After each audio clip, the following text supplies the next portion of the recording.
Tamani nunavimme akunin taunak pahotivut akune altamani tuvine hamitsima rubinomut autokmat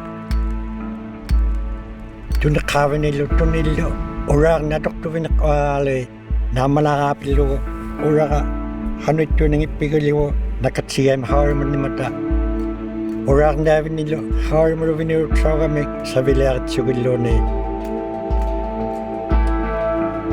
unnapiga laalo agati tagatagolakpille uraqniati nunami pehassu piga lasugulakmata ini temanganialo atlangaramnikisiani atoqunnatamnikisiani tiguissutik nunga saaltuinjanago temettuvini uqalsuugumatille nginnaastille. How do you own the land? You can use it, you cannot own it.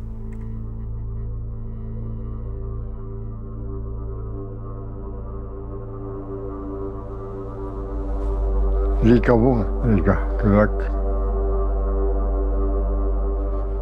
Ini udah sima bunga, cak nalu dah kamai, tadi tu.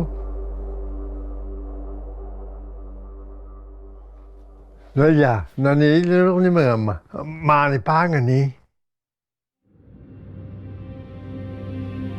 Kagak siupangan ni mana iyo suhunan. Sa kagak siumuksu. Una lagi jauh si mangiti una kagak siu.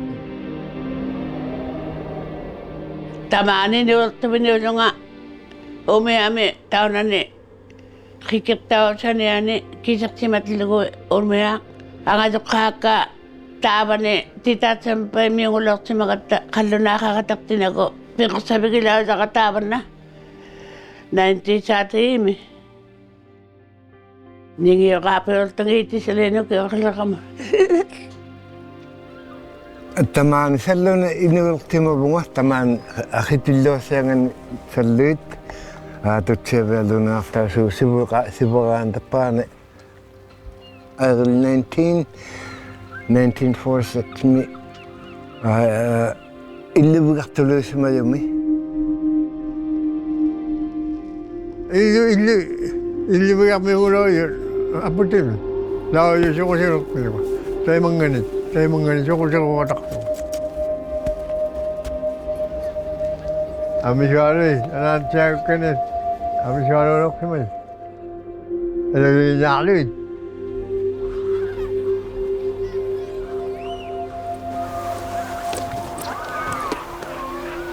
Dekat jalan ni itu, pinsau si makanya, pinsau si dimasuk keluar. Mahalonatu, inurut tu beliau juga. 1950s ni orang hantar mila yung talon ni. Kanang itu alam mo kisah ni ukau laksuma semut sikut kucua matano alam harta ni takai ni makko ni makai laksum miyu tanay berpahangiman harta. Tapi makai longan sudah kisah ni. Di macam ni nasi utui ikalui timmi alu tamakap sunalima manni tabana suntui nali alu mana khili alu ma suntui nalni takununga inuti talo jugun kesumutan khilaluga ali tamona sumta upunga samalo amalo ukiat sami khiluga khiltam tamona khiluga min nebu sogalo samaya ilangit gumaye khanuti tunawala pitakhangin nalima saung mat tekko teme mat kal khatalok sung sumadugut sibuli pamili ini ulah jebunga asuk satu alu tilugit pirli tokalak simaju cokot situ namo nirit kita kata tu inu silak kami lima kali asuk satu alu lah mata katu alu cuti pirli kata cuti hangat tajukan tapan kulat tuan ni. In the 30s and 40s and 50s, one of the changes was the disappearance of caribou due to their life cycle of population. So there were episodes of famine at that time. And at the same time, there was that introduction of diseases that were coming from outside. Many children were left orphaned. I think it was one of the forces that really played an important impact in bringing Inuit into settled living, to be near the trading centers, either from the missionaries or from the Hudson Bay Company or Révillon et Frères. Before Confederation, the territory of Canada was a vast private property belonging to an English company, the Hudson's Bay Company. Upon arriving in Quebec in the 17th century, it opened hundreds of trading posts throughout the province. There, consumer goods were exchanged for furs, the main resource of interest to Europeans at the time. In 1830, the HBC's first counter was briefly opened in Nunavik, around what is now the community of Kuujjuaq. In total, about 20 trading posts would open on the coasts of Nunavik until the 1950s, paving the way for long-lasting change to the Inuit way of life. Mahal na. Sabi ko yung kisyan atin ba niwak sila kisyan tik. Umiyak sa ko tikit tilo. Sabi ko umiyak sa mo. Umiyak sa amigos. Umiyak sa ako. Nakasiwa niya siya. At tadokhayat na nga sila. At tadoktarat lagi niya yung aksusiti. Akilok tayo sa kakoya milyo. Timilyo. Halo na ang dama. 나라째세고 아유가 이치고 안 가시고 순을 막아로 이런 막아로 생각하시면 안에 이런 나세트 자이마 시발로 아침 배경 보니까 기시안이 홀라오요 이거 저도 기시안이 뒤가 내가 앞에 기시안이 순아 나치로 기시안 아가 앞에 좀 기시안이 니가 앞에 미키가 앞에 나 Tuvalokso, akil tsukisiyan. Illok sa mga minya wala taman na. Illok katalak sa mga katambay kampanakot. Illungat, niwak bingat na malo sunagal ko bingat ay kutangat sa dik. Siyak to ako illungit. Asili makakalawal taman na illok sa mga langit. Tamaan liya mas kung pala silak sa madukot. Nanto na may talak sa matsatit. Tata makanak sukot situin na nga nitaw na nilisina na may kinwa na may ulo. Noon na may wasay lang na nakatalak sa matatayma. That's one of the things that brought a lot of Inuit families from various different camps into one community. The thing is, at the same time, the federal government comes in and says, we are in control here. They send northern administrators. Basically, one individual is sent by the federal government making the decisions for the community. So those are the types of changes that Inuit lived.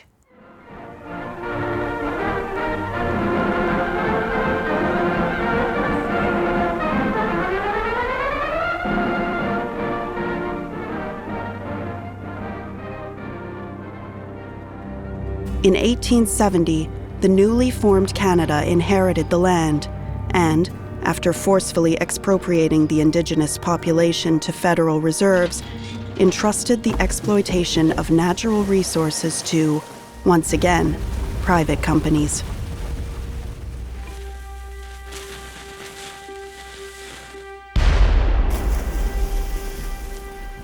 At the beginning of the 20th century, Canada was one of the world leaders in the mining industry.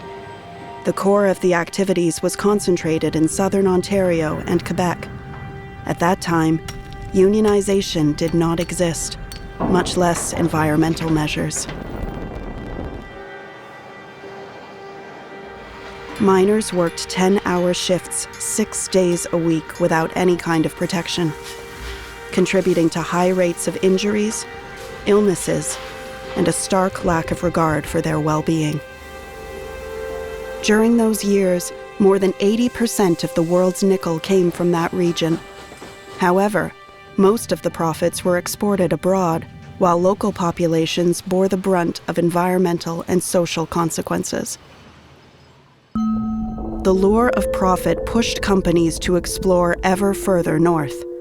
In 1900, Albert P. Lowe, geologist of the Geological Survey of Canada, pointed out the mining potential of Nunavik after exploring more than 12,000 kilometers of harsh terrain in Labrador and northern Quebec. He would be followed by several other geologists, among them Robert Flaherty, better known as director of Nanook of the North, and Murray Watts. Watts became the first prospector to discover the presence of nickel and copper in the Ungava Peninsula, two metals essential for the production of weapons and warships in the upcoming world wars. The dream of prospectors? To find a promising deposit and secure exclusive rights over it by purchasing a claim, with the hope of selling it back to a company and striking it rich. The laws governing mineral claims have remained largely unchanged since the late 19th century. Even today, businesses or individuals can stake a claim to most of the Canadian underground, whether occupied or not. By the 1950s, around 30 mining companies had extensively explored the Ungava and Labrador Trough. The anticipated abundance of much-needed iron ore in the post-war economy greatly thrilled investors and politicians.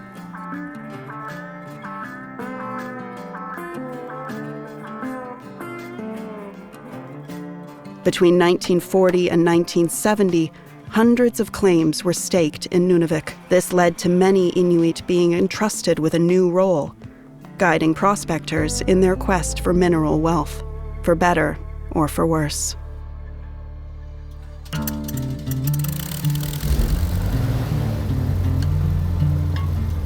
I started in 1961 at a flying school. The year after I got my license, my father bought a little plane and I flew up the river where we were hunting, and I still remember where we slept. It was taking us 18 hours by dog team, and with the little plane it took me 2 minutes. So that's a good memory of becoming a pilot, you know? If you ask me, would you go back to dog team? No. It was a big majority of our flying back then. People prospecting, I think maybe close to 60% of our annual hours of flying. In the 60s, there was a lot of prospecting. Mostly guys walking with a pick, with a pack sack, bringing back sample, you know. So I think those guys were making money staking claims and then selling to big companies.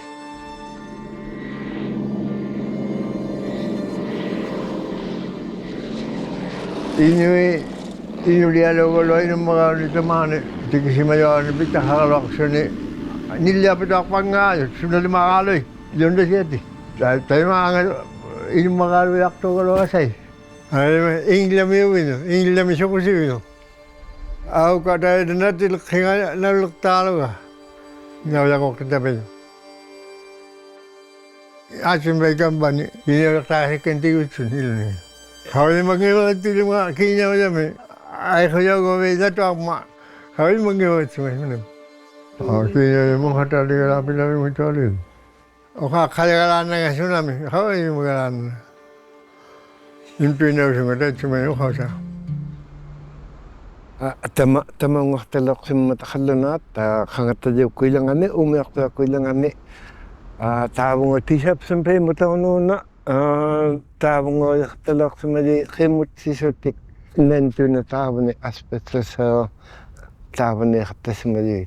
Tayo ni sintabit santik kaya mo tumata tayo meto kata sa mali. Before I started flying, I was staking claims. You know, you walk and you put the pick in the ground. I still remember 225 step with one foot. That was the length of one claim. So, and Elijah Watt still remembers that too, I'm sure. Itiniyarok sa tagalangaronim, pinasong kisenim. Kadlaw natin ito, pinasulaw gayungan. 9 years, taba ni Alpa ng Migara. Kang sumilyo, napakto ito may. Isakto wala ko. Sikitapi, kayuapi, napmatay na sige. Ayaw suom. Usakan niya biulaktumin. Sik ilakan ikamak natin. Usakari katlo daga sa pinasok at ikap. Abitaw sa mata. Ilaawiyakan niya mga hawi mga lakso mo. Hawi mo daw yung ito na mga ano. Silak na talaga lang ako. Sukulto pa talaga lang pisa ka testa. Kutok talaga lang tayo simay na. Piso kaya lahat tayo ito. Simay kata sinduan lawat din. Tasan na sabi niya, siya kabalo nga sumay nama to. Mikiyapik, sinipitin na. Iti ka bola, anay ka sato, diba? Nalangat sa tatay, diba? Ako halang ito, sunahalang ito. At anak kami kasa, tasi kalapin niya ito, timiyami, upay, tanikan niya ako malakata. Tuli alam mo yun eh. Hiti walo ka. Nagpapalaw ng taro ka tadi. Mikiyuap mi, huksutamik, uyakamik, puto sase at sasukot. Aksataw niyang utaro kami. Uyakan niya tinyan ito niya. Doon na si makadlawa ng mata. Ating hawya katalok si Mayo, kailsi katalok si Mayo, at suminga. Nikumi nga katalok si Mayo. Kikiakalong ito ni. Ikaw magwakikiakalong mata. Kikiakalong ko lang sila kakok tayo. Sagot niya kanda siya, uyakat siya kakam.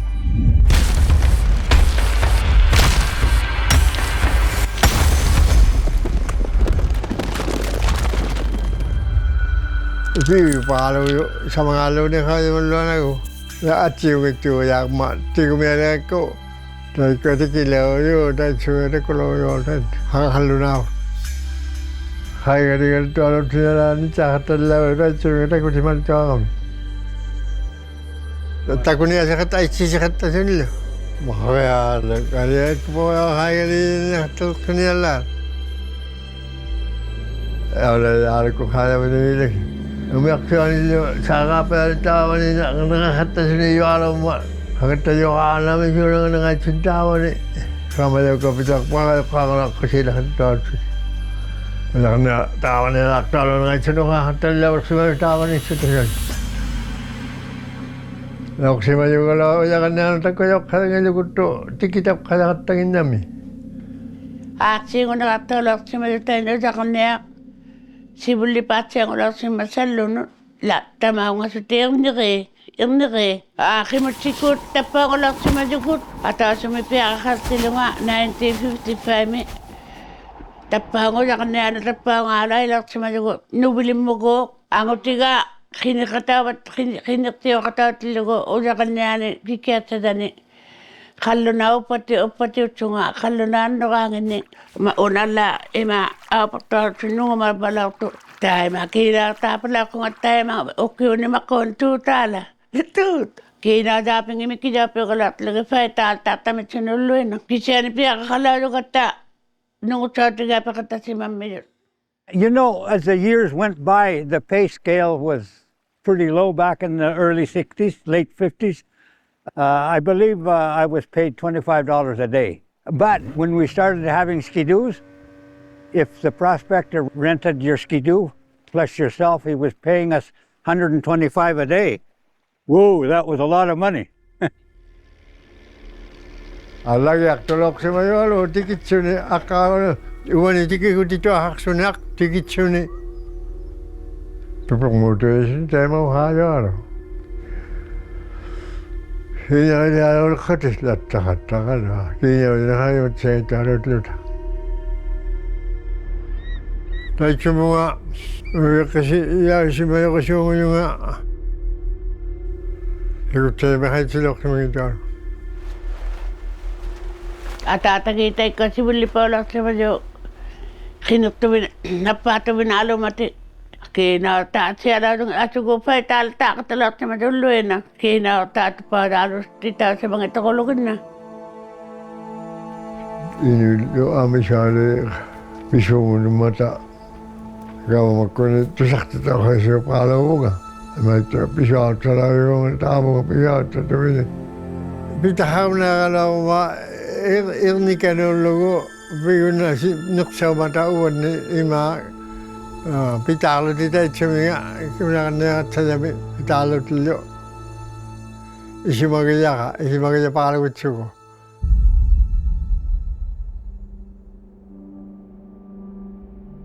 Until the 1950s, no level of government had shown a serious interest or concern for the fate of the Inuit of Nunavik. However, eager to assert its sovereignty in the north during the Cold War era and cognizant of the region's resource potential, the federal government clumsily established a welfare state in the Arctic. Minimum allowances, schools, construction of rudimentary housing. More and more people were pushed into settled living in the communities. 1965 kalami tamahana chane tekwa khimika police mutoho khartame katita chutakhime to talo de nelaksemata khimero chatelo chamajuwa te chumani te kan khimero talo ta sune kala talo chuta kisia shiki tawale chautigala yimata khaloktoga halayo shiki choktawa palo loyman benasuta oyagne shiki choktawa sekatalo yugata uditoagata asil tayma mahayugutitsumata. In 1972, after a century of mineral exploration, the first ever mine in Nunavik opened in Deception Bay, Asbestos Hill, also known as Butanik. At the time, the mine was the second ever built in the Canadian Arctic. Between 1964 and 1972, an average of 200 workers, 40 of whom were Inuit, excavated the mine site and built access roads, bunkhouses, warehouses, an airstrip, and the port at Deception Bay. Some of these installations are still being used by today's mines. Asbestos mining, Deception Bay. Ako tilirok si Mayo daw nga talusinani up the hill, about 40 miles. Kaya nakotisyon na jabi niya, matok daw niya to. Inuin na galat siyang utsutabin niya sa hotelok si Mayo. Uhaga kawam 1939 niya ulok na nga 1968, 69, katiyo wat, 20 niya kawang na hong, 21 eh. Maka 15, 16, ukiulibin niya ko itong atetsuman. Uyakan niya nupin sugiyak lok si Mayo nga. Ananaga atatagit sugulolok si Magako. Azok sa tupalo si Magata. Iliniyat si Maylok si Mayo nga pinasugiyak to kung nakasang mga ama. Nikit sa kakataon na katalo ni anak katin ni. Pinasugit siya to ako ma. Iliniyat mutilak to nga alat siya. Sugangit siya lok si mama. Pinasugiyak to si lok si Mayo nga.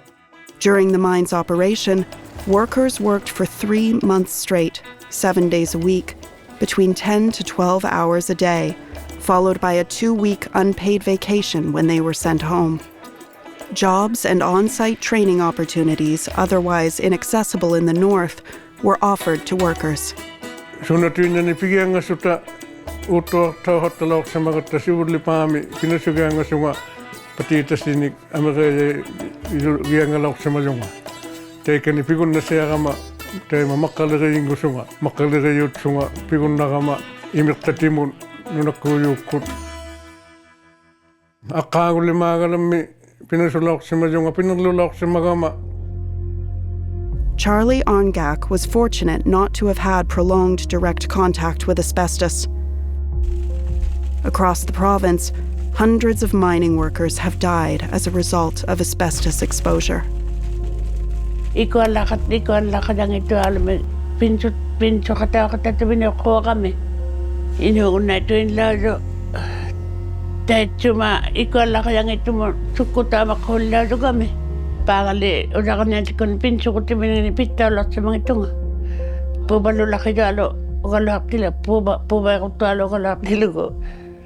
Suti tao, jangan makilakon sa tunga, siwat na kumiga ba, lahat sa mga taran.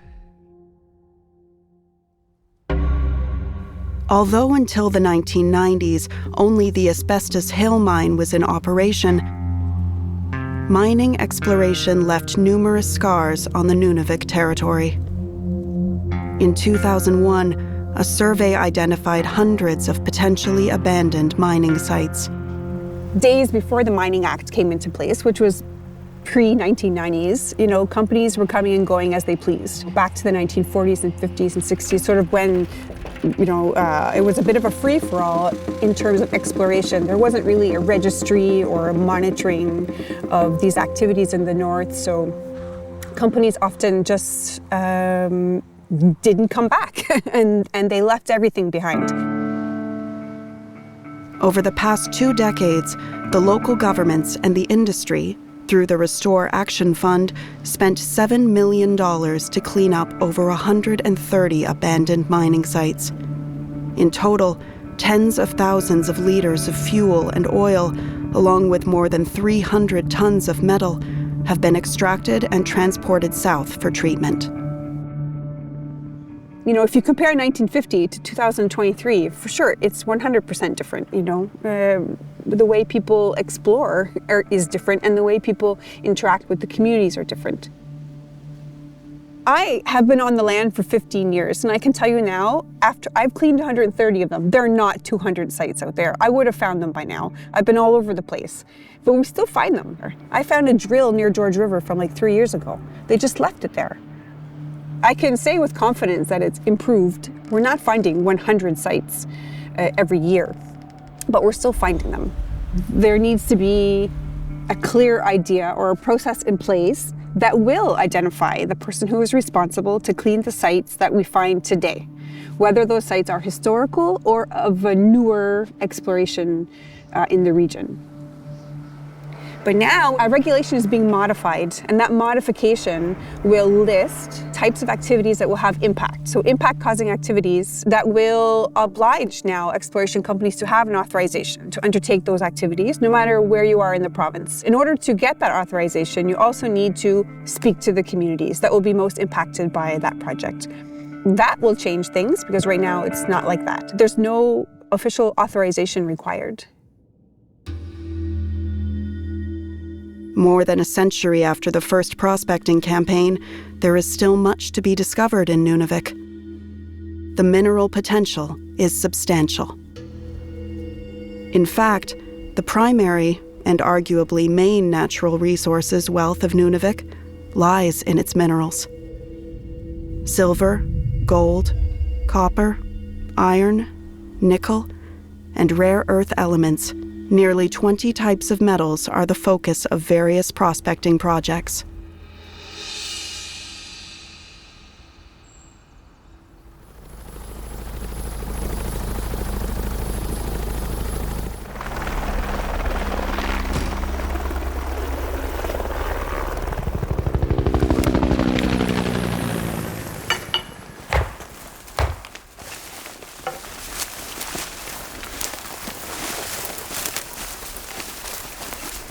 Nous, on est ici dans la fosse du Labrador. En fait, on fait de l'exploration minérale. Ce qu'on cherche, c'est de l'or, du cuivre, de l'argent, du nickel, un petit peu toutes les commodités, en fait. Toit de roche ici. C'est un secteur qui est relativement peu travaillé pour des raisons d'éloignement, de logistique, de coûts. Donc voilà, c'est un territoire qui est super vaste. Donc nous, on génère des cibles dans ce grand secteur en fait, qui va depuis Schefferville au sud jusqu'à une centaine de kilomètres au nord de Kangirsuk.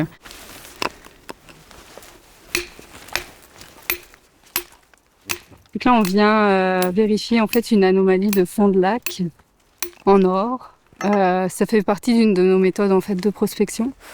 Dans le fond, c'est une concentration anormale d'or dans les sédiments au fond du lac. Donc on cherche un petit peu des preuves pour expliquer l'anomalie, puis ensuite développer le potentiel. Tu vois, là, il y a un affleurement. C'est vraiment un projet qui est à un stade d'exploration peu avancé en fait. On travaille vraiment en surface, il n'y a pas de travaux en profondeur, pas de forage. Par exemple, en ce moment, on fait 2 types de levées. Donc un levé géologique type prospection. En fait, on envoie des géologues, des équipes de géologues aller casser de la roche sur le terrain. Parallèlement, on a aussi une équipe de relevés de sol qui sont aussi là pour l'échantillonnage de sol. Et puis voir donc s'il y a quelque chose d'intéressant. Il y a de la pyrite dans la roche. Oui, c'est ça. Il y a de la pyrite. Puis l'anomalie dans le lac, c'est une anomalie en or. La pyrite puis l'or, c'est souvent quelque chose qui peut aller ensemble. Pas tout le temps, mais souvent. Fait que là, c'est seulement que c'est pas un affleurement, c'est un gros boulder laissé par les glaciers. Mais il y a quand même de la pyrite dans la roche. Fait que je vais gratter un peu, je vais casser à différents endroits. Puis qu'est-ce que je vais trouver le plus beau, je vais le mettre dans un sac. Puis ça va partir au labo.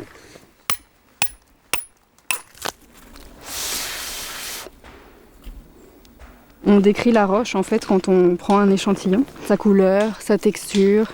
On vérifie aussi la dureté des minéraux. Quelques petites traces de sulfure. Every sample that we take, there's a number for the sample, GPS coordinates. We take notes, everything goes in the cell phone. We need to have, let's say, about the fist in the bag. We need what we call a witness, a rock that's similar that we bring back home. And we leave one with a flag like this. So if people come back next year, they can find it easier with the flag in the tree and the flag around the rocks. Il y a un côté vraiment physique. On va marcher dans la forêt, casser de la roche. C'est ça. Puis il y a une chasse au trésor. C'est ça, là. Ça, quand t'as la piqûre, là, ça part jamais, là. C'est une campagne d'un petit peu plus de 3 semaines. Sur l'ensemble de cette campagne, on espère pouvoir récolter à peu près 1000 échantillons de sol et puis à peu près 400 échantillons de roches donc par les équipes géologiques. Donc si on continue à trouver des belles choses, le projet va se poursuivre encore à mon avis plusieurs années parce que, comme je le disais, il y a vraiment une grande surface d'études. Donc il y a vraiment beaucoup de possibilités en fait. The Nunavik territory always been considered as an underexplored area. There's a high potential of finding mineral resources. Before, there was on an annual basis about 20 to 25,000 claims being designated in Nunavik. And last year, we counted about 50,000. So exploration activities has been doubled. So a claim or a mining title is basically like a small portion of the land, of the Quebec province land, which is about 45 hectares. The whole province is divided into a certain grid. It costs about $100 to obtain such claim. So anyone can claim, a prospector, junior companies, or someone from the public. So nothing prevents the Nunavik Inuit to claim mining titles and develop exploration projects. And if the discovery is happening on that claim, then this discovery belongs to you. These claims are obtained through a website platform, a government website.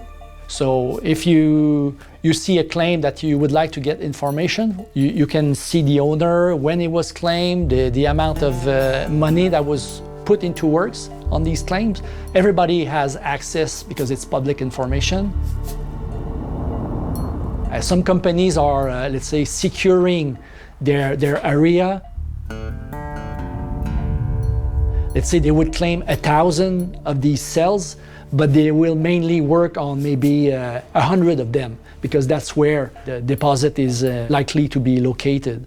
So you have to be very careful with the number of claims because it's not all of them that you will see works being conducted on.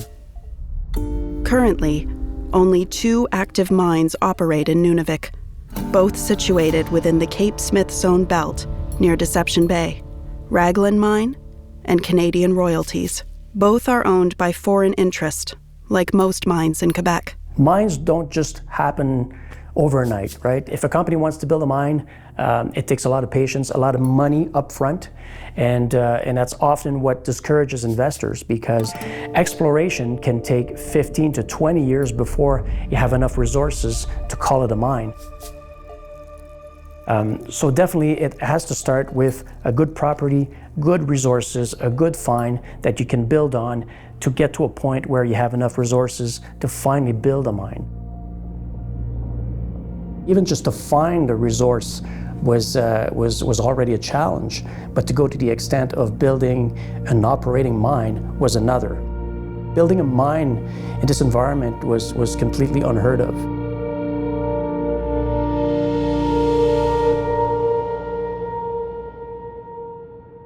The biggest challenge really was to access the territory. It's really in the middle of nowhere. There are no roads that lead to the Raglan site, and we're still 100 kilometers from the shore. Not connected to the power grid, not connected to the road network of the province. All of these things had to be built in-house. That implies building a full powerhouse to generate our power produced by diesel fuel, and also we had to build a port facilities, and an airport. But all these things had to be refurbished or built from scratch in order to support not only the construction, but also the current operation. So here we have a total of 1,300 employees in total, and at any one time we have about 850 employees at site, making it the biggest hotel in Canada.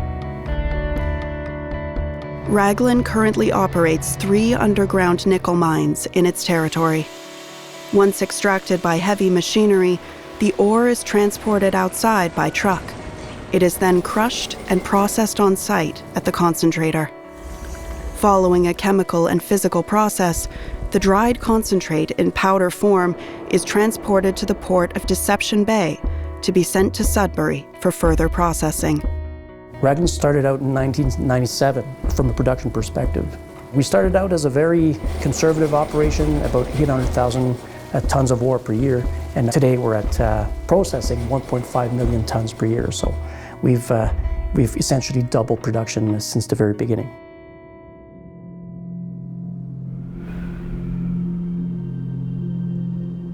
Damani ujagannya takhalangnya makun khali matlaq sumatigo ujagannya laqtin khali malaqta makhay pigilaqta la umayoqse bugitego nattinik buyinik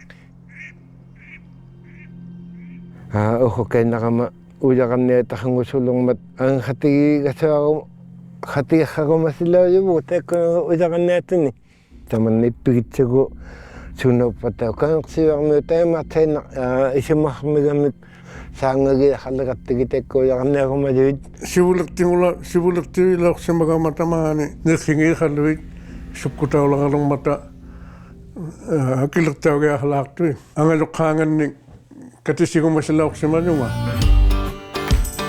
ubikapara ngene sangano daga tiosongal lanno aksematsanangalone soantuli alak semanuma katima inutiliza gama la katima tsigarto gama angilak semamata tema tini tato so ngikalak tilugin karistin lak semaminti nau subir gama angalok kami katsigo mabong lagama sis ai onna mangane takon yasigak Sibatuin lang sumagamutak kita nak semanjunga. Kaya ko di sakatalo mat. Wakati undi sudut sadalak semangito. Makay pila kaya lo mau inu ko sa wakriuman. Inu ko tibon nunakati bon numikiyang nabi umakalo nabi utsuinlo. Sunamikiyata ikajokto kaya kakajokto gilsini taok kakayalik. Uwan na paksila semajan no hatsia mangama. And Sunawa nakijakto kati kakumasijo uwan nik Teko kina wajali ujagan niatit narinig sa wakalakalaw matataan sirlutilo. Tahan na pigyan nakilaw sa majabot. Tahan na ujagan niat nisanga suta inui piyut sa lauk pata. Inui kampantat sa lutik. Nunalin upapilok tumekanit tuin asingin luni We had two negotiators, one from Kainsujuaq, one from Saddleweed, and I was there as a representative for all of the other communities, looking after their interests. As per the James Bay Agreement, any industry built on claimed land needs to go through an agreement. Now, the Raglan mine property doesn't sit on a claimed land.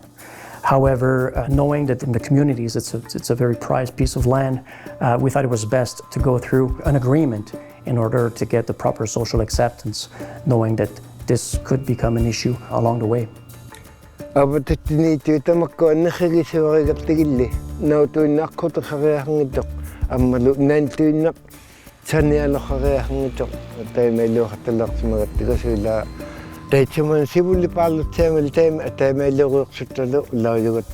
They never had negotiated with mining companies before. This was the first time that they were actually sitting on the table. It's important that we understand the context of what we had to go through, what we had to learn. This was very foreign for Inuit. Inuit were only looking for food. They were not looking for minerals or anything else for that matter. Atilio kata simbunga sibabu sale angalo tekuno. Pidak nito alo simadi teko da kanne tit upna kanne kina takamon kumukisen tapane pinsa kumasimagan. Pisun ni winingi tekot jika kerlalut ang khatigi kaswali to agama atok sakuri simadaka. I used that example when I was negotiating the mine. In 1995, after months of negotiations, both parties reached an understanding. I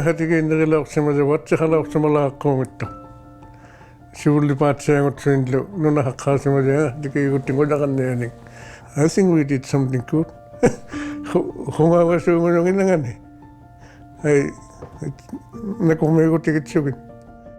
The agreement was the first impact and benefits agreement signed in Canada between a mining company and an Indigenous group.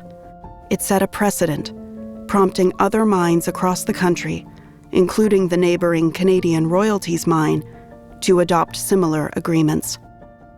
The agreement included environmental mitigation measures, prioritized hiring for Inuit employees and enterprises, as well as profit sharing distributed between Saluit, Kainsujuaq, and all the other Makivik beneficiaries.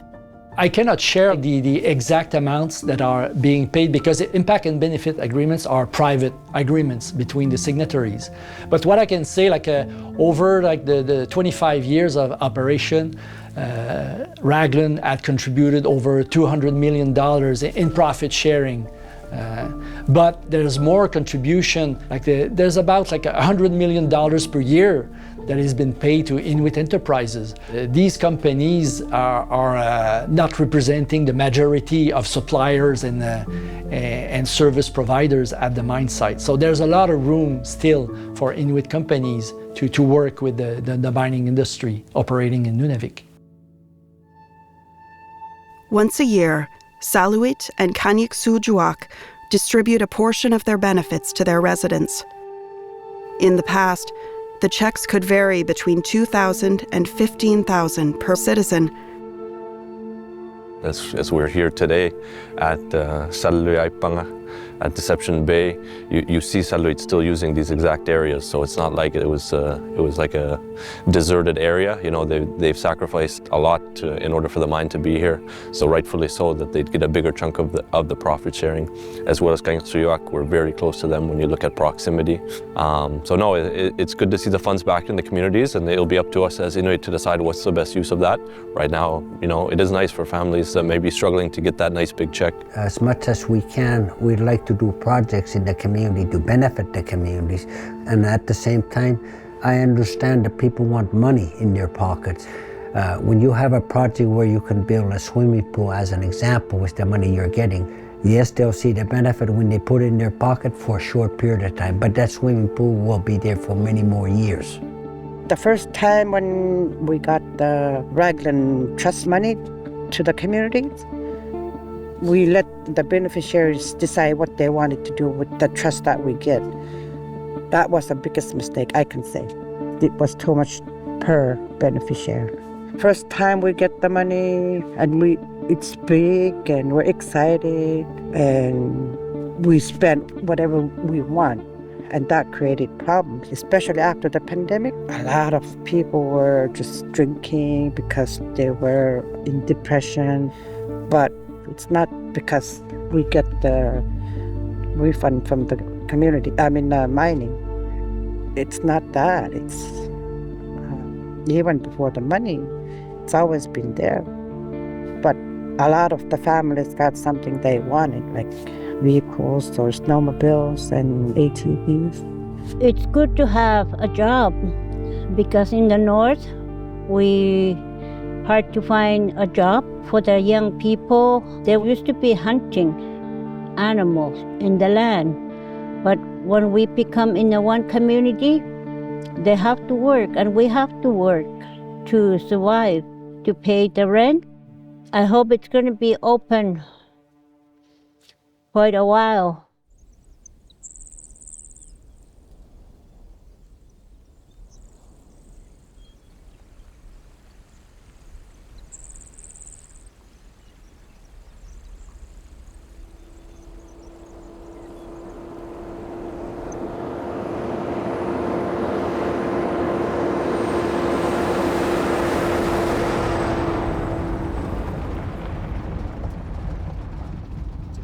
We call it Avalak. Avalak. That's a Inuktitut name for that bay.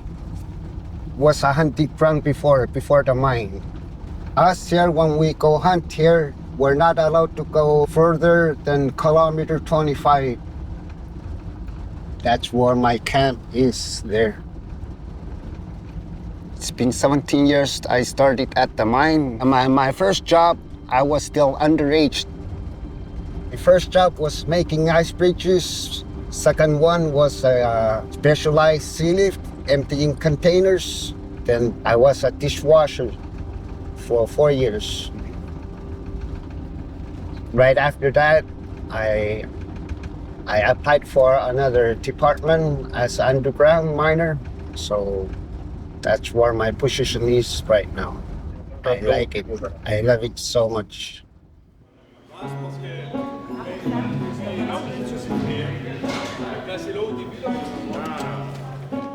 Putulik and Joshua are among the 250 Inuit employees at the mine, representing about 20% of the overall workforce at Raglan.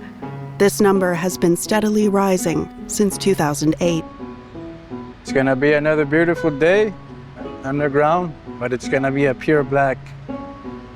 There's gonna be no light underground.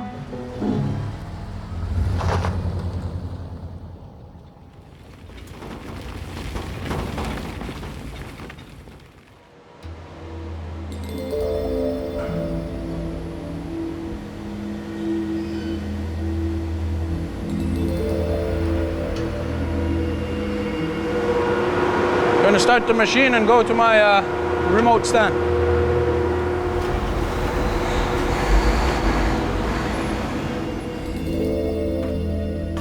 There's the remote here. What I'll be doing is I'm gonna be filling up the hole that is way over there. Pick up the muck. That's the muck here, and that's where I need to fill up my my hole.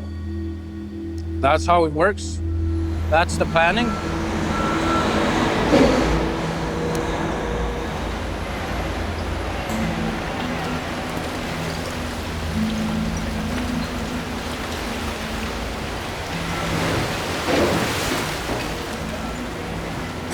So that's what we do when we do a backfill.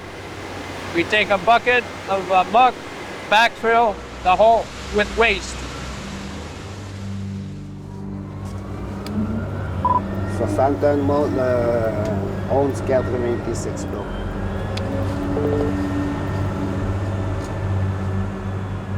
Yeah, we're gonna go dump the anikong, the ore to the surface. From the surface to the bottom, 25 to half an hour to bring the ore out of the underground. We usually take up to 6 to 8 trips It's like more than $20,000 worth of a load here on my back, 9 to 10 tons. I've been working at the mine for 6 years now. I started there when I was 18. For me, what I preferred to do after school was to go straight to work and make money and buy stuff. Yeah, what I like about working at the mine is you get to work for 2 weeks, go off for 2 weeks again, you get to go anywhere you want, go hunting, go fishing. That would be more difficult to do if I ever had a 9-to-5 job. During the winter night shift, we cannot see even the daylight. It's like night shift 2 weeks, day shift 2 weeks. It's kind of hard to leave the kids back home though, but we are working for them. So now we'll do the one down low, so we don't have to raise the platform much, all right? Okay.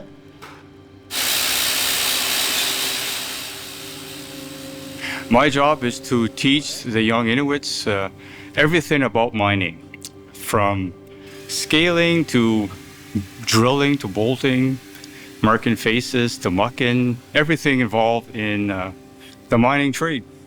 Today we are bolting in ground support.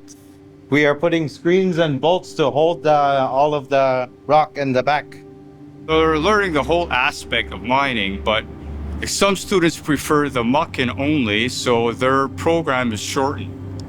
For a student who wants to know everything from A to Z, it's a longer program. You generally add another year to it. And they're getting paid for it, whereas the ones down south, you have to pay.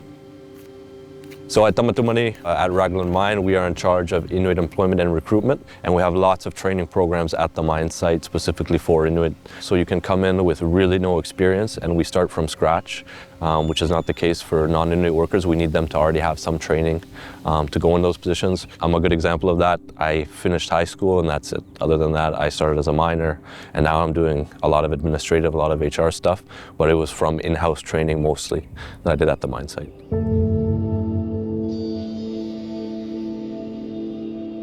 As Inuit from Nunavik, we live in small towns, and it's very isolated, as there's no roads to go in and out. Everything's by plane. So when I came here, it was big, sort of a big shock, but a good one. You know, it was putting me in the right direction as a young adult. It gave me a sense of belonging, a sense of accomplishment, a sense of freedom, as it is a rotational job. My job title is apprentice instructor. I work for the Pinasoatiri program, which is in the Inuit department that we have. It's a chance for each Inuk to explore the departments. They'll spend a couple weeks at a time in each of the departments we have to discover what sort of career they want to go down and what path they would like. I love driving, I love operating. It clears the mind, and especially if you love what you do, what really matters is just time passing by. It was a little intimidating at first, but you get used to it pretty fast. I think it's the same as pretty much driving a truck, but really big one. Okay, over here is our pump house to fill up the... We deliver water. My name is Francis Muni. I'm a laborer for site service. Take care of a lot of things on the surface of the mine. Essentially, we're outside all the time, and we do deliveries of the mining equipment. We fill up the tanks for the bathrooms and some of the mining equipment. It's coming from the concentrator. It could be good to drink, or it could not be. I'm not sure. Yeah, they trained me first in the beginning. Yeah, I like it here. It's kind of fits my personality, and I like the land. Like I grew up next to here. When we came here, we were trained, and basically we're trying out different departments. I tried the warehouse, site service, the garage at Expo. When you develop a competency, you can use a competency everywhere, in Nunavik and even down south too. And we give them the certification for every machine that they use. And after the process, they will have a diploma from the Ministère de l'Éducation. So they have an official diploma for the competency that they develop. Tamani sunelamat sene pitakaku di patrie, di fenêtres, aspirateur, lunettes, les bottes, plein de choses. Pimariu yukutiga ilangan ni puktunik sakela may pinasuka takulogi. Salamasay may pinastiro sumayong before I became a warehouse in Canadian Royalties. Ilesa mo ukalibut sa nga ataw sigo ino kevaplo yung ining ano. It's been like almost a year I'm doing this and I really liked it. I wanted to finish school, but I never got around to finishing school. And me, I live down south in Montreal, so it was difficult to find a good-paying job down there. I was stuck doing a lot of different type of restaurant jobs. So being able to work here because I'm Inuit, it's helped me a lot. We have a big support as Inuit here. It's not like working down south where we don't have a subgroup of Inuit that are working to support each other.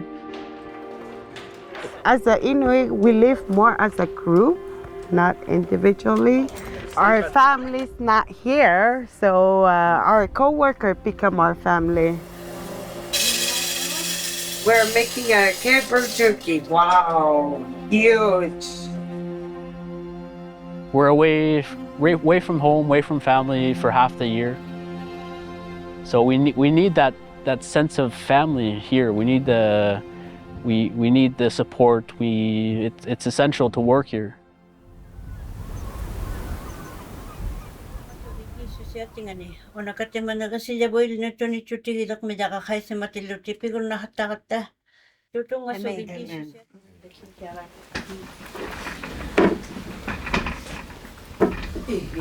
Ulakutendi Jean-François Verret. Takamaan na Deception Bay mitterut sallu ay panganik. And Jean-Marc Samueli. Raglan kamidaksuta. Taka kangsuya meu sallu meu makivikullu katingarektu simayu Glencore kullu Raglan mine. Raglan kamilayoso. Last time we did approve the priorities for the Raglan committee for the year. But we didn't add them in the minutes. Well, it's an open floor for the community to bring their concerns to us and us to have dialogue with them. But it really revolves around the Raglan Agreement. So whether it be environmental issues or Inuit businesses being included in the project. We are talking about so many things when we had the meeting. About the environment, about the land, how they're going to create the jobs. Landholding. Our job is to make sure our land is not being disturbed. We look after it, try to keep it clean.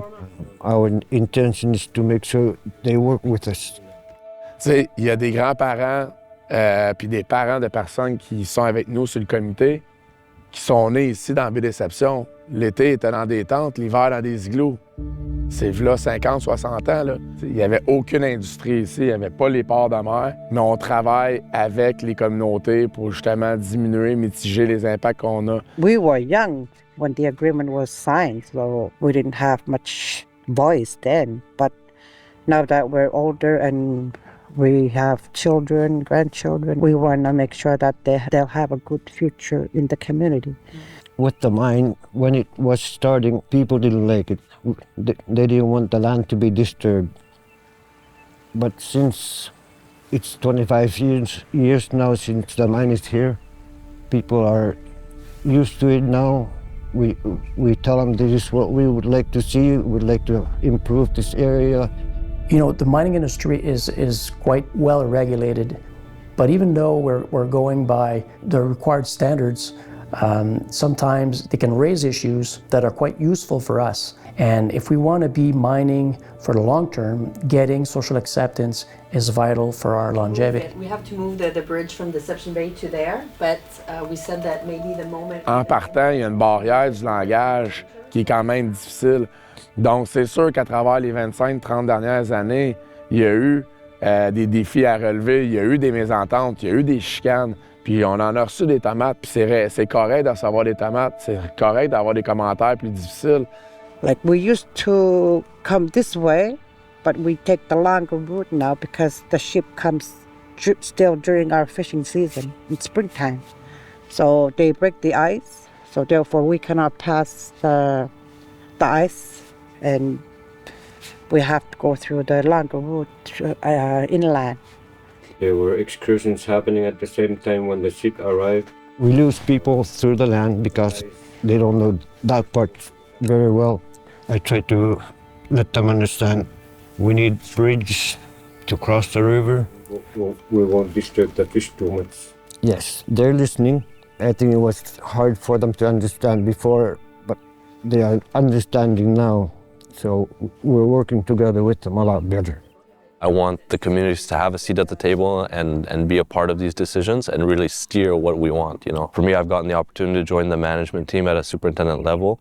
I'm our first Inuk to do that in the history of Raglan, and you know, they've always given me a lot of respect in my points of view, and they've been receptive to that, which is a big reason I've stayed, is that I felt I've been able to make some changes and make a difference, and that I do have a voice at the table. You want Inuit working there and being at the table to make sure, you know, what's said is going to be done is being done, and we are reaping the benefits from these projects.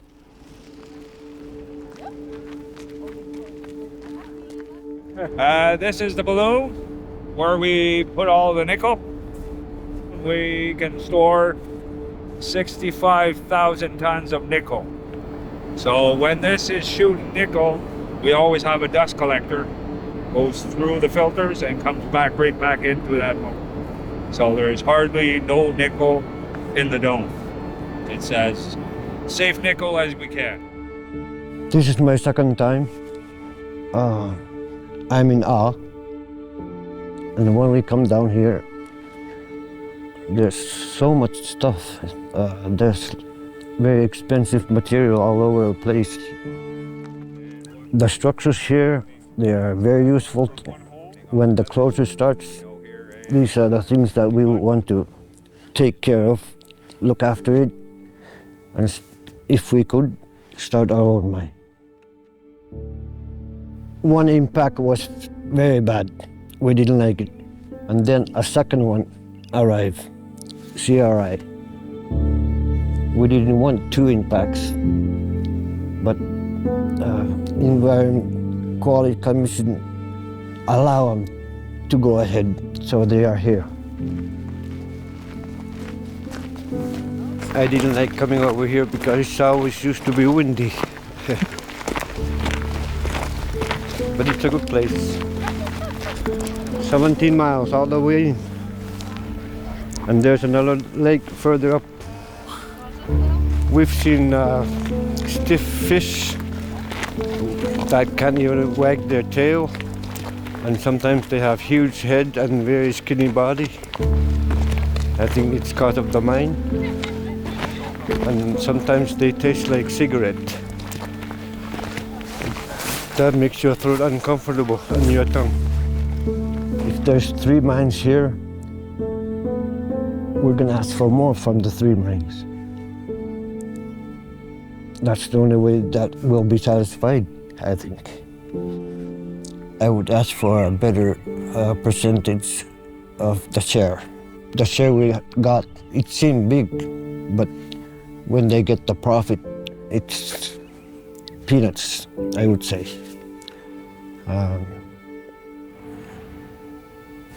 We would ask for more, for sure. Phụ được tiếng sao hôm mai put mana piso katam untuk aku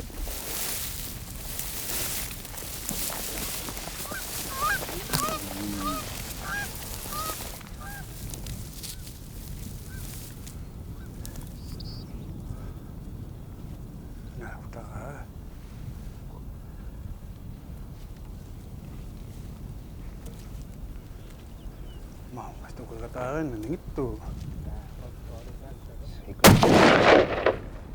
that missed it. Shot it on the angler. Tawag at sali.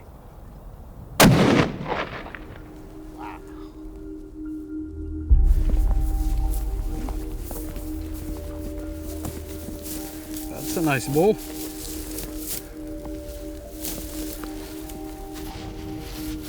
Nice one.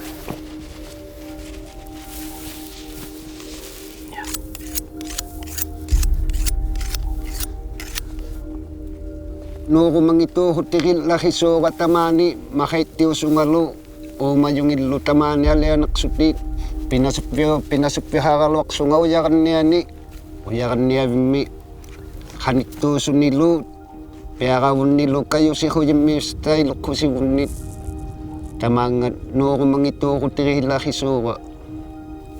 I love my tundra. What Raglan is doing is already good enough. I don't think there should be more mines in Nunavik. If they ever try to go closer to our village, for sure that's gonna be a no for us. Because here, that's where we get our food, and those animals need to be healthy. We have Kikelik, we have Hakimayuk, we have MP14 that are blasting every day.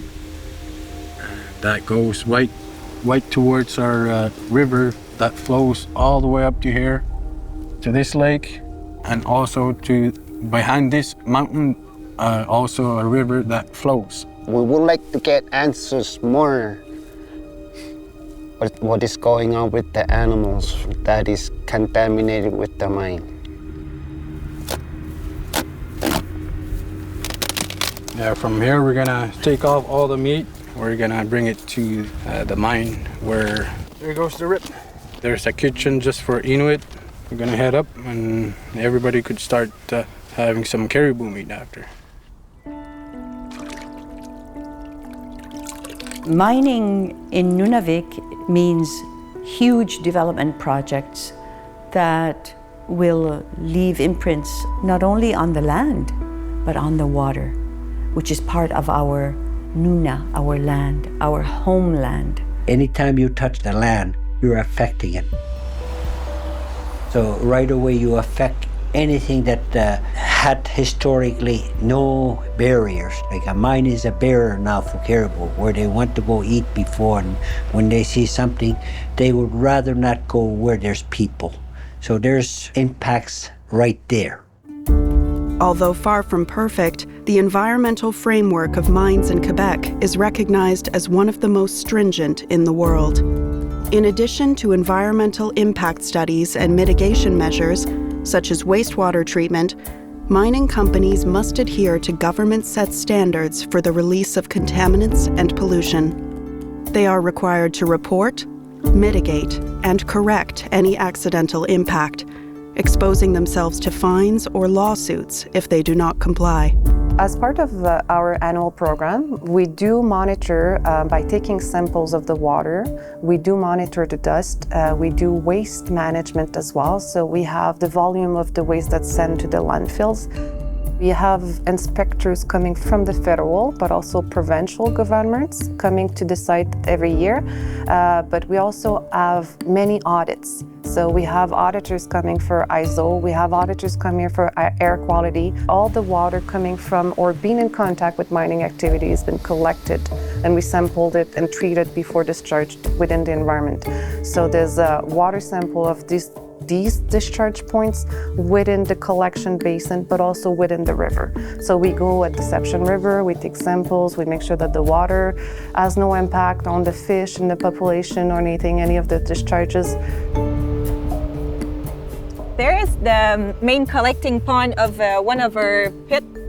And as you can see, this water is contained by a dike all around. So this water is either from the pit itself or the rainwater. But we make sure that all this water is contained in this basin and that it's not discharged in the nature if it's not treated first. Even if the mine is closed, we will treat it and make sure that it's compliant to the demands of the government.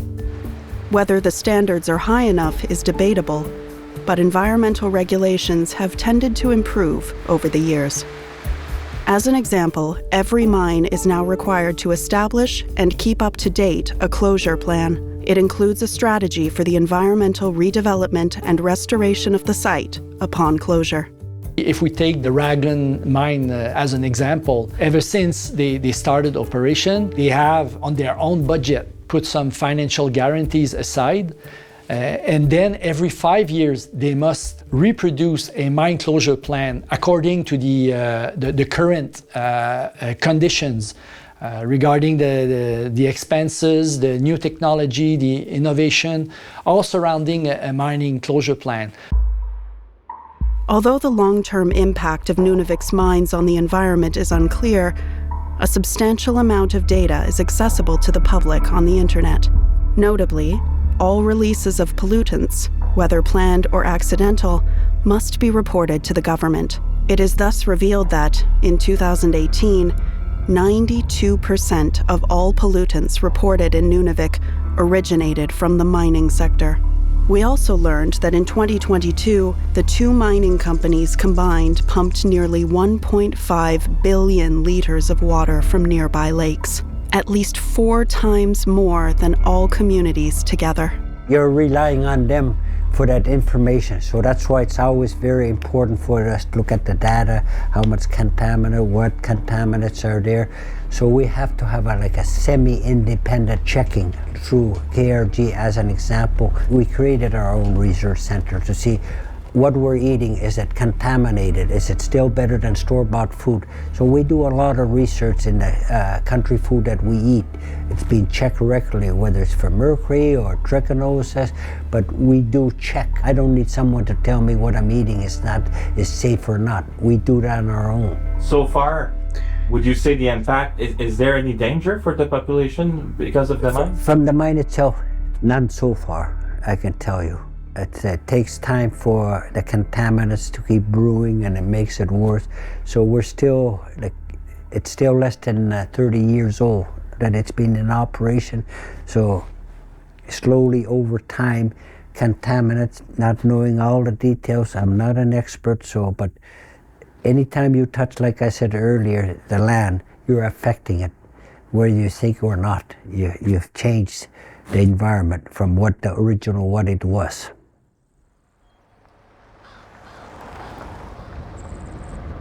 But the mining, they try to do a good job too. You know, we gotta give them some good point. You know, they're trying to make it the best as possible. It's like two worlds colliding, you know.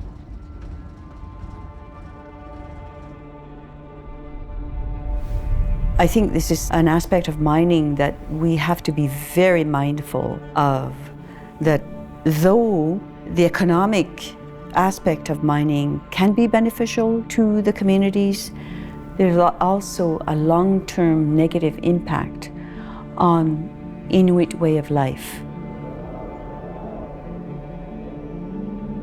I would encourage Inuit themselves, without being attached to such and such committee, but at a grassroots level, to follow what the mines are doing and what type of impacts do these mines have.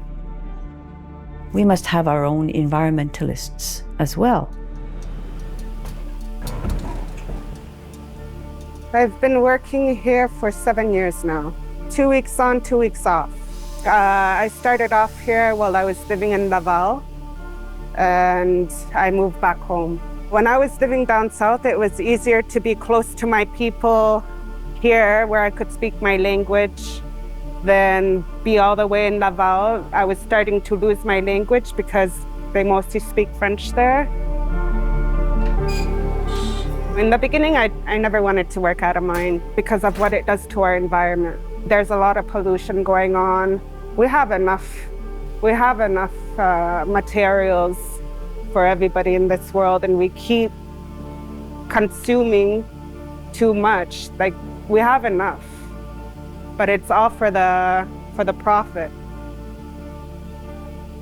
It's a sensitive topic because we're really connected to our land and we want to protect it.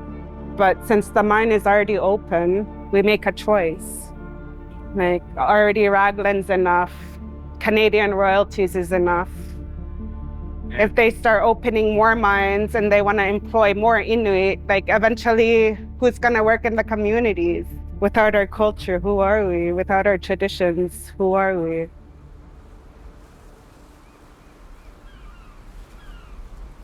The mining question divides everyone. There's a group of people who understand the benefits, the economic benefits, the job potential of creating a mine. But there's also another group of Inuit who are wary on the impact the mining industry will have on our environment, on our land, on our animals. And I think one of the best ways for us, whether you're for mining or if you don't want to see mine in Nunavik region, is to try and create a better understanding of what mining is.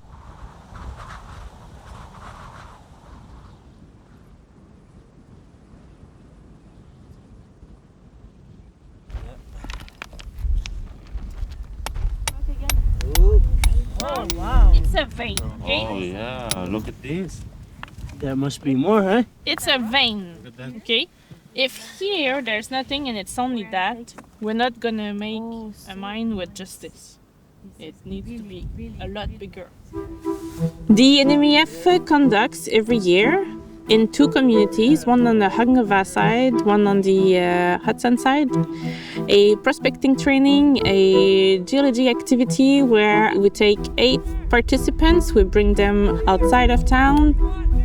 We like to insist on what are the kind of rocks around your town. You talk to me a lot about the water over there is brown. Probably you have a lot of iron formation, so we're gonna take a few samples, send it to a lab.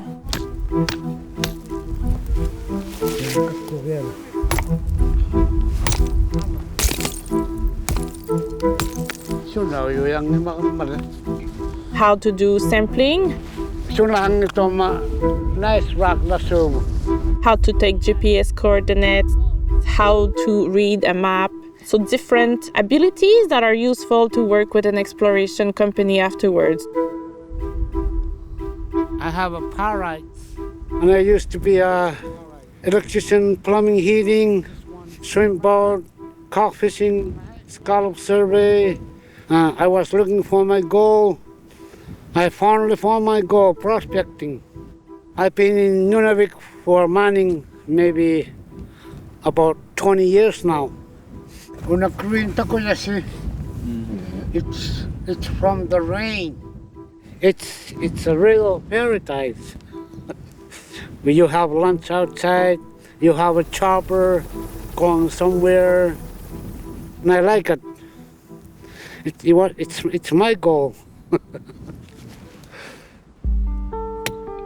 For a long time, our region, our communities, our people have not been made involved with so many questions, whether it's about health, whether it's about education, whether it's about creating houses. It's just recently that we've been a lot more involved.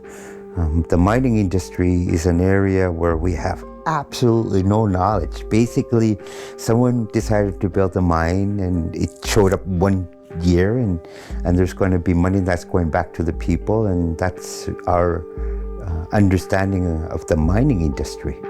So NMEF can have such an important role in making Inuit understand what is happening with the industry, in providing workshops and training in how the industry works. The average person has a lot of misconception on the different steps involved in building a mine. One person walking on the land with a hammer is not the same as an actual operating mine or a 20 drill hole campaign, but they will somehow create the same amount of awareness if the community is not well informed. So this is actually our first time working in Nunavik. So this is why, it's really important to us as a company to make sure that everyone's concerns are being heard. I'm really glad to be here and to share. After grassroots exploration in the area, a ground truth representative is meeting the community to explain their project and address concerns. So it was a grassroots mineral exploration program, and it was for lithium, because lithium is a primary component in the batteries that are used to power electric cars.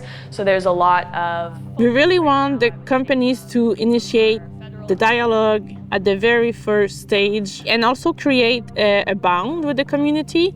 There can be expectations of employment, there can be expectations of business opportunities. They want to understand what they do, they can want to go as a site visit. It's just as important to gather geological information as it is to establish a nice communication with the community. First of all, thank you for coming, for respecting our request to have you here. Mining is always a concern to Inuit. It's category 3 according to the government, but it's still our territory. I just wanted to make that clear that next time we better to have consultation before the fact. As we have our own data, we have the knowledge of the land and the animals that caribou that come across our territory. I don't know if you really stop, but right now there's a caribou at the route where the prospecting is done, and they're up there right now. We're gonna have to make a time frame if you're gonna continue the prospecting in the future. So we want that to be well respected. You might say, oh, we're the cleanest and we take the best care, we clean up after others, but we still don't, there's nobody there on the ground, so we can't really believe you. It creates a lot of worriness not to be made aware. There's a feeling most likely of disrespect too, because it is their ancestry territory. We've gotten some results back, but we're still actually waiting on a lot of them right now. But from the results that we've gotten back so far, there hasn't been very much in the way of levels of lithium in the rocks. I saw Eureka Lithium Corporation is one of your clients. When you look on the internet, they're saying, yeah, there's lots. It's highest concentrate of lake sediments, and they're very gung-ho. They're almost saying, we're rich already. But it's quite different from what you were saying. I know this is small right now with their exploration. After the results, it's when the premier sees that there's some and big quantity, it's gonna go big. In Canada, local populations often feel powerless in the face of mining development because the law grants mining companies precedence over local communities when it comes to underground rights. It's been quite amazing that since centuries back, the mining industry have a precedence over mineral resources versus the inhabitants, and especially in Nunavik. According to the James Bay Northern Quebec Agreement, the subsurface rights do not belong to Inuit, so it belongs to the government. Back in 1973, as the government under Robert Bourassa expedited the construction of a hydroelectric complex, it pressured the Inuit and Cree to team up together to protect their land with very limited time and resources. They had no clue. They have no idea. Our relationship with nature and how we operate in the north and how we survive, how we strive and things in that nature, and how do we deal with our economy. No, they didn't. They have no clue. Ko hutli mat sebulu tapan mikilyo angolo takunno tawlo sutik teme lok tawlo katwa pata nunabut sukuta tuin lamat makai pivot sukatulaga me pinasas lok samabut ui masak sutalo pibehak titang itugun. Then we decided to call upon to see whether we could have a meeting with Bourassa. He gave us only 7 minutes in his office. Then we were out. What do we do now? You know, he's not about to listen to us. He's not about to agree with us. He have a project in mind, and that's the only thing that he's focusing on, and that's what he wants to do.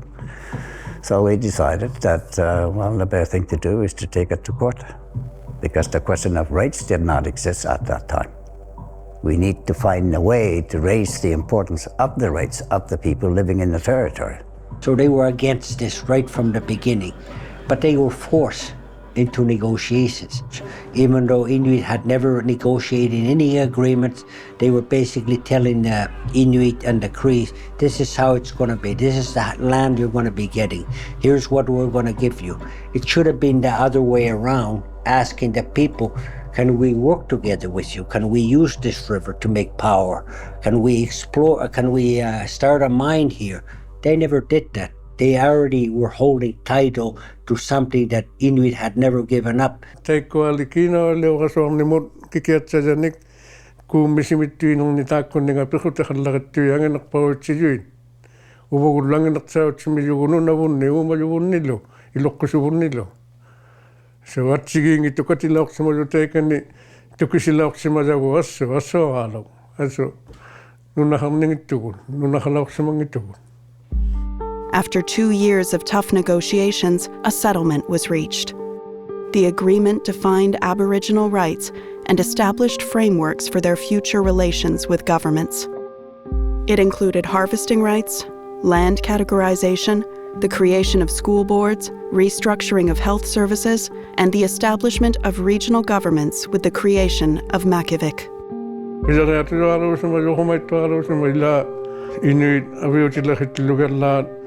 Atilio ko sa kami solo serun na lauk si mama sudi kalau kita nama kita tema sa manak tualo lauk si mama nunalik pimalo si maripoalo. As Quebec citizens, things like proper health care, housing, and schools were long overdue for the Inuit. These basic needs were so pressing in the north, and the pressure from the hydroelectric project so great that negotiators had to prioritize essential needs over more in-depth negotiations on natural resources.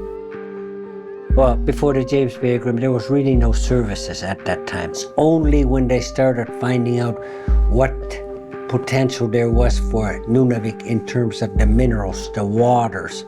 So only when they saw something, that's when they started being here. They definitely made it absolutely clear to us that they had no intention of entertaining the idea of us having the control over the potential mine. The agreement explicitly stipulated that the Inuit would renounce any past or future claims related to royalties and mining rights on their territory. The land was divided into 3 categories. Category 1 lands is reserved for exclusive use and administration by the Inuit. Representing less than 2% of the territory, these lands were deliberately delineated by the government to exclude certain mining claims close to the communities. Nunangwa mitituktuyo haktilugo inumaki makoha olay yaka mikiyang nabigatan titisitaka lagaswaktok talinga sangutita hotelok sa majola tamaw na ungit ula yaw tsuni kikiyat sa dahang matay na mikiyang nabinga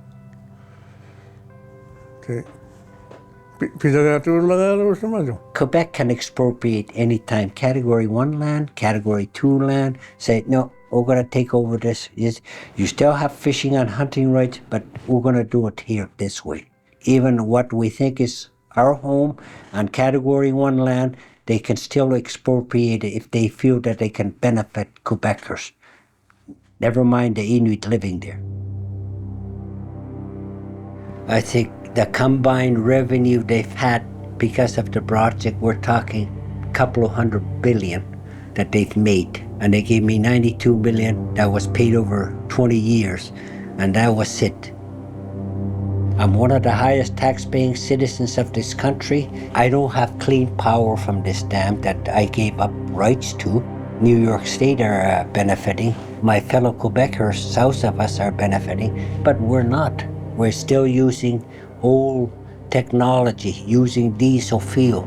So it's sad with the partnership that we've had with, whether it was explorers, missionaries, we helped them. But in turn, they took away everything that was dear to us. 50 years after the agreement, life has improved in Nunavik, but Nunavimmiut still faced significant challenges in education, health, housing, and employment, a funding gap that mining could help fill. According to the latest available statistics, in 2012, even before Canadian royalties started production, the mining sector represented 40% of Nunavik's GDP. Considering Nunavik's mining potential, it's difficult to overlook the substantial wealth it could bring to the region. The Raglan mine has identified potential to extend its lifespan by at least another 25 years, having only explored 20% of their property. The outlook for new mines is also promising. Currently, around 10 exploration projects have maintained ongoing work over the years, with 2 advancing to the pre-feasibility stage. Nowadays, with the Critical and Strategic Mineral Development Plan of Quebec, you see an increase in exploration for these critical and strategic minerals. We're building an industry, first, because we have clean energy, and second, because we have minerals. So lithium is one of them, rare earth elements as well, and these specific minerals are now being discovered in Nunavik. Pour les 50 prochaines années, ce qui va être important, c'est l'économie verte. Donc on bâtit sur ce que Bourassa et compagnie ont fait. C'est un coup de génie de Robert Bourassa, l'abbé James.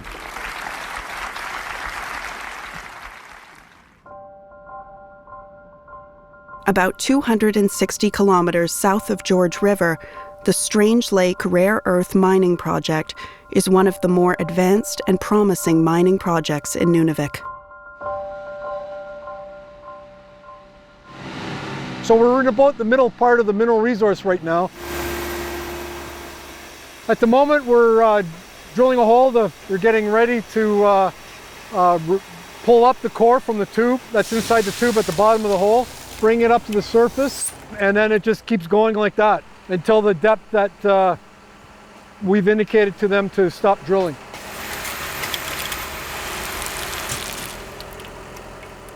In a perfect world, we would know beforehand the actual value that is in the rock and the cost to extract the rare earths from it. But we don't have that opportunity to test the entire area. So the only thing we have available to us right now is to drill core, to take little samples. So these are just little samples in the larger resource. We can then estimate the grade of the rare earths and then calculate potential value in the rock.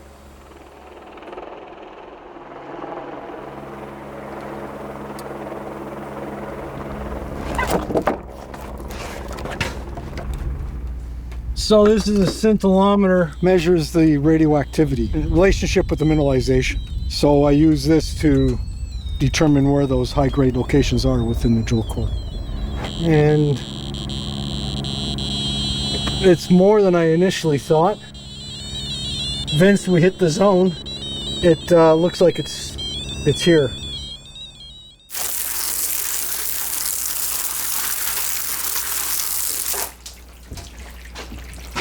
This is quite a wide zone of mineralization, but the most important part is the last stages. And you can see these aren't kind of igneous textured minerals. These are minerals that have been broken up and caught up and almost flowed. And in that, the darker red material is where we're getting the heavy rare earth elements. So I think a lot of people forget that the rocks are made of minerals, and the minerals represent the historical narrative of the rock. So this is going to be a completely different point in history of the formation of the deposit than this here.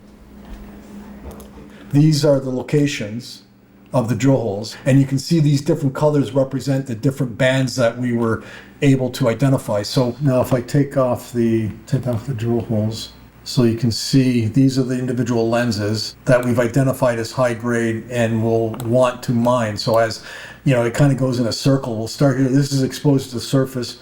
We would blast that in 5-meter benches, and then the trucks would circle around and then we'd keep blasting, and then once it gets to a certain elevation, we'd then go down deeper and then keep doing that. If it was underground, we would have less of a visual impact, but it is out exposed to the surface, and the most economical way to mine it is with an open pit. So as soon as you start going underground, you have a lot more health and safety and environmental challenges and costs. According to the company, the site has the potential to be one of the biggest deposits of rare earth elements of the Americas and the largest of heavy rare earth elements outside of China. As proposed, the mining project would consist of a kilometer-long by 500-meter-wide open pit, an airstrip, a metal mill, and concentrator on site.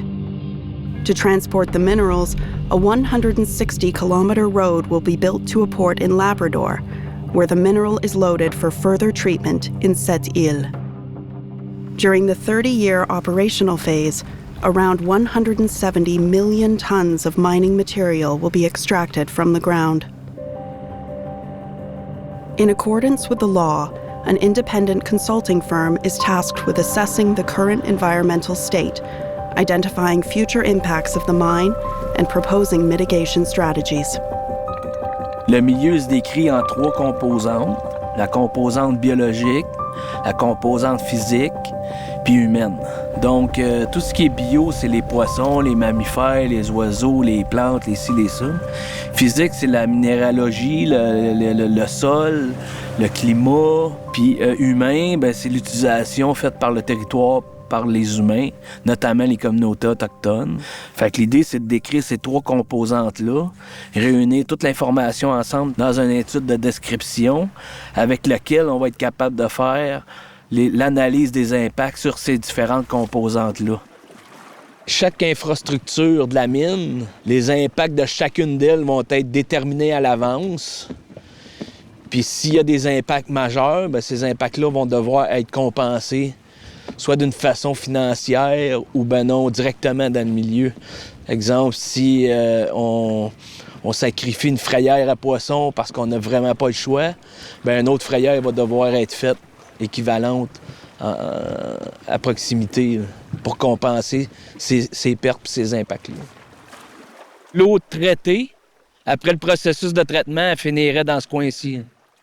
C'est ce qui est dans les plans actuellement. Comme on fait 6 échantillonnages en 2 ans, qu'on va l'avoir le portrait comme à 6 temps différents sur 2 ans. En ce moment, la qualité de l'eau, ça ressemble à quoi? Excellente. Super bonne. Some potential risks highlighted in the initial project description submitted by AECOM include threats to water and air quality, threat to biodiversity, including specific species such as the caribou, and risks associated with the release of naturally occurring radioactive elements from the deposit into the environment, impacting the ecosystem and food chain. Il y aura toujours un impact. Le processus, en fait, ça va être de jongler les impacts résiduels par rapport à mettre en place la mine. Est-ce que les impacts résiduels, on est capable de vivre avec puis de les diminuer au maximum? C'est un peu ça le processus. Fait que nous autres, notre travail, c'est de guider la minière pour en arriver à un moindre impact. Despite the company's efforts to explain their project and commitment to environmental protection, the local population remains concerned about the impacts on their way of life.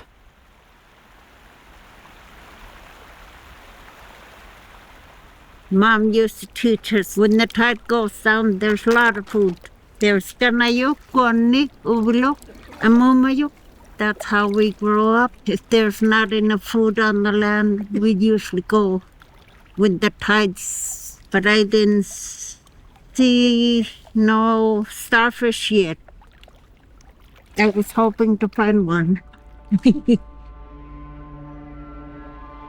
Tappina uyagan neviu umayo kan soalutua sanak khitigimau kan soalutua sanak khitingagut kenaksualtuam kullakittualummatin. At sigingitualu kami teima hakanutamaunga sukuyuktauhattalaguni sakallini kualui teima takkunga sanakkitiutasinganuujalangayualummiusti ukiu aputi autuakpat teima tasakmuuyangmiulti teima. Chukkuiunnani anhauimat tauatta sinnunna miljoonin uumajoniljooni makuningalunirlunni uppinaktaaloja tohaalauimmat katingista. The whole point of consultations is to send it to us, for us to look at the money and not worry too much about the consequences. But they can promise us all the riches in the world, the land surrounding our community and our culture. To them, it's just money, but to us, it's our life, our way of living that is going to be affected, and we're so worried about it. Tein sukkunartulariuni nga hauisimallakittaalukilakatti uhajuartalauyummat ukiuni makamakkuuni tikikkatlasuugummatat sigingituyakarna haujimaji. Ima sukkunarni patsajaalautillugu kaantsuliurunnatualu ima piyaullakittualuiltuaruni. Looking at our community, the needs are not mining jobs. The needs are self-sustaining businesses, self-governance, creating curriculum that will benefit our culture, our language. Mining is not that. Mining is not the solution to our problems. Mining is not going to fix any money issues. It's going to make it worse. What about if they're destroyed up there? The rivers that we eat from. That scares me and make me angry. See the beauty of this? I cannot even speak about it. It's make your heart cry. People from the south tend to make decisions for Inuit here. To them, they've finished a checklist.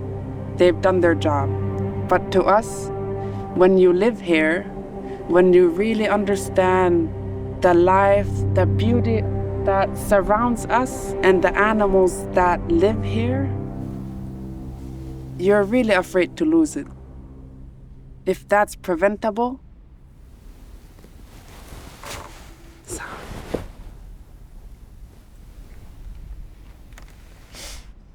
We don't want cancer.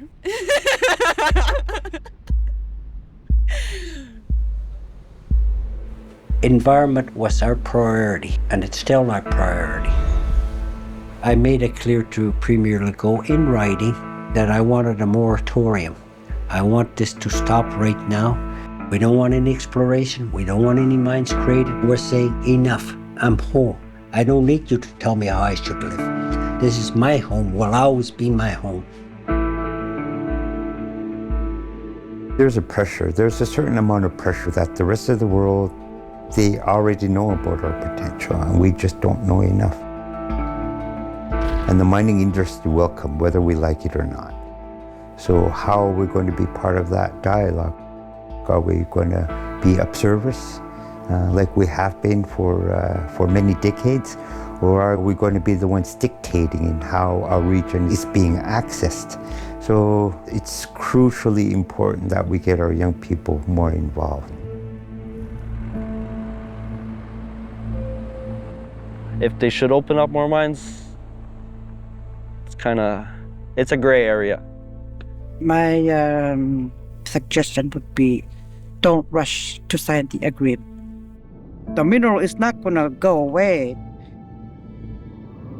I just want them to be curious about our land, our animals, and our people. He said it right. Being Inuit and respecting the land and just taking what we need, I don't think we would open our mind.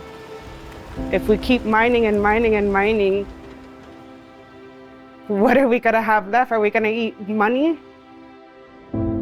As someone who would like to see our environment remain as clean and pure as possible, it's difficult to say no to mining development projects that actually bring financial revenues of sorts. I don't think every mining project is created equally. There's certain types of mining maybe we're going to try and stay away from, but it's an opportunity we've been given as Inuit living in Nunavik that it's mineral rich. So I think if we do it right, if we take our time and make the right decisions, it's a huge opportunity for us. It's not just black and white, whether it's just economic benefit or the protection of the environment and the animals. We have to find a dialogue somewhere. I am up if we can do it our own way, without just tagging along. I'm not against development, but I want to do it in a way that it's inclusive. It would have to be on an equal footing, that if you're going to be mining, that has to be minimally on a 50-50 basis. We have to harness the industry. We have to bring the industry on our side. That's where the power is. Let us be part of that game. Is that clear?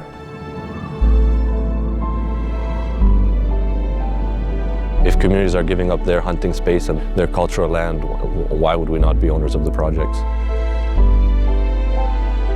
What I would prefer to see is Inuit running their own government and the power to make their own laws. Yunika, ngutaka, ngutalukika, ilinya simanuk sa ulutik, pinaswatsia una sa sunawaluan. Tamahani tawo maguditsanik, inyaguditsanik, imini aulalugit, pinaswa una si barliaga hamata.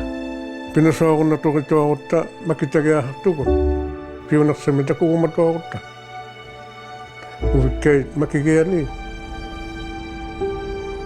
Salamat yun na hangituko sa nagalanot.